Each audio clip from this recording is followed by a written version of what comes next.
see you, bud. Okay, welcome back. All right, dig in. Looks pretty good to me. You can tell that guy likes you. I feel like our story was very scary. Most people don't ever think that they're going to hold their dying child, and I've had that experience. Burnsville Mountain Challenge. So we were at Buck Hill at a mountain bike practice, which is something we've done many times before, and nothing was out of routine, which means that athletes were lined up by previous speeds, and they were going through the course, honestly, at their best pace at that moment, so they can get their Buck Hill best time. You know, the younger kids will race a single lap, and the older kids will race anywhere from 2 to 4 laps, depending upon their caliber of skill. We had done a warm-up lap. You know, we knew the course, we knew the conditions. He was on a familiar track. And I also happened to coach. And I got assigned the role of sweep, which means that I was behind all the athletes for such a situation as this. Keenan was probably 5 or 6 kids ahead of me. And one of the girls who was near him came back toward me and said, "Hey, Keenan's hurt." So I was the first adult on scene. I saw him on the ground near a tree. So I did basic med, looked at him, told him to not move, whatever. And he said, "I can't breathe." And I was like, "Well, you're talking." "Yes, you can." But he told me he couldn't. And he's like, "Well, my neck hurts." And as he's trying to get up, I'm like, "If you have a neck injury, stay still." We all know that. So everything he was saying didn't match what his body was doing. Well, mountain biking is kind of the only team sport I do. I think it was dusty on that day and I just crashed, and then I think I hit my neck on the tree. I remember I was blacked out and I could just hear the people talking around me. And then I woke up and there was a bunch of people there.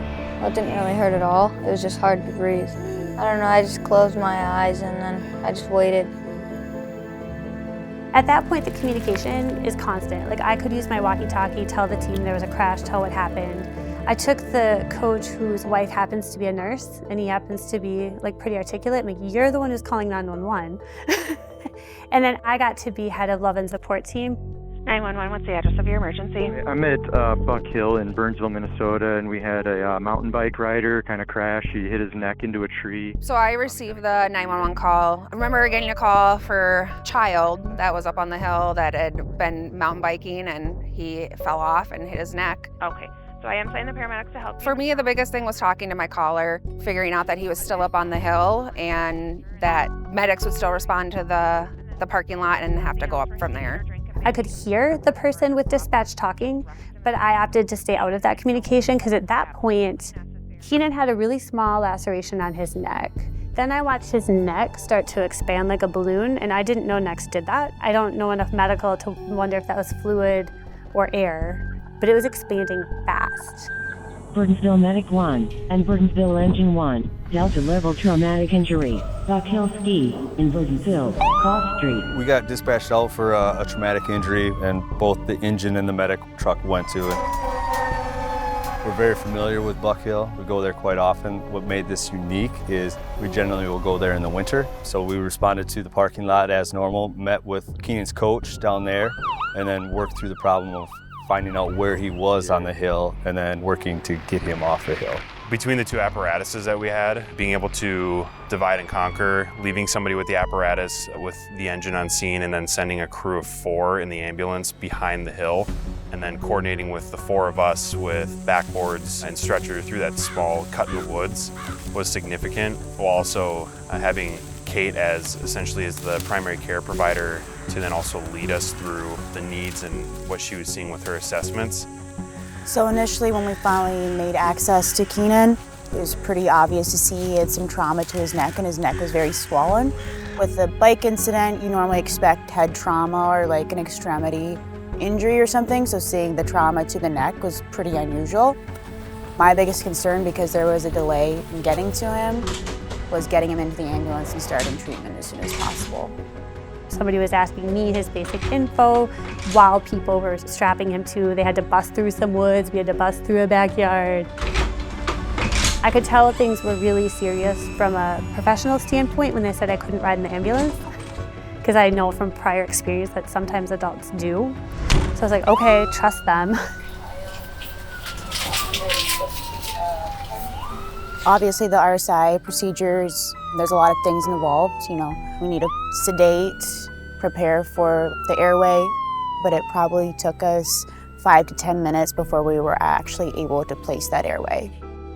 There was already a lot of swelling, and as soon as we noticed his oxygen dropped almost immediately, so we just switched to a simpler tube and placed that instead. That way we were able to maintain his oxygen saturation. I also felt peace at that moment because I was thinking, you know, he can't breathe, something's clearly wrong. And I could hear the EMTs being like, oh, what hospital should we go to? County.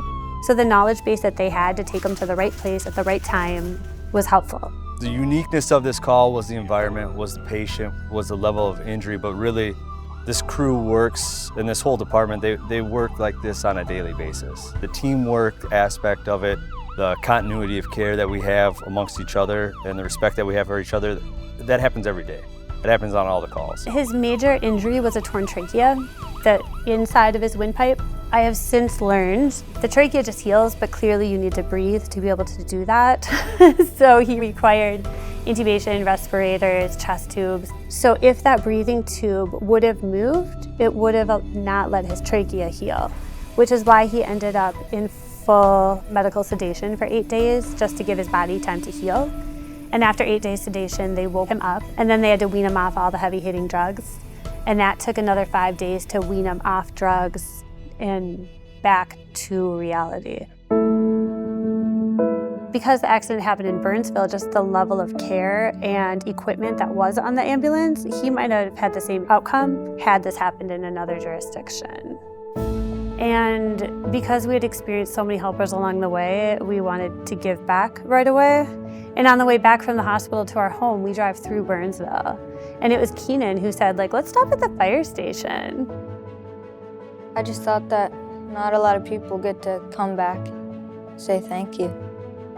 And we just like popped in and everyone was super kind. We got a tour. We met one of the people who saved him. Yeah, it's not very often you actually get to follow up with a patient, particularly after a tragic incident. So it's really emotional and pretty amazing for a crew to be able to meet face to face and see the impact that had in someone's life in a very positive way. That's Chief Dwyer right there. Anytime we walked in this building, and now I guess we're regulars, just the tour, just the enthusiasm for the job is so crystal clear from everybody. You want to go see the trucks? It's especially fun for Keenan to see how much everyone cares about each other, the camaraderie between coworkers, and just genuine care for Keenan. Like, oh, this is interesting, or oh, we've studied your case a million times, we want to improve on it. You know, just it's what he sees at mountain biking and it's what he sees at home, just that constant need to do better when you're already doing well. The people that work here are so dedicated to this work, are so skillful in what they do, and they're so compassionate and want to take care of this community.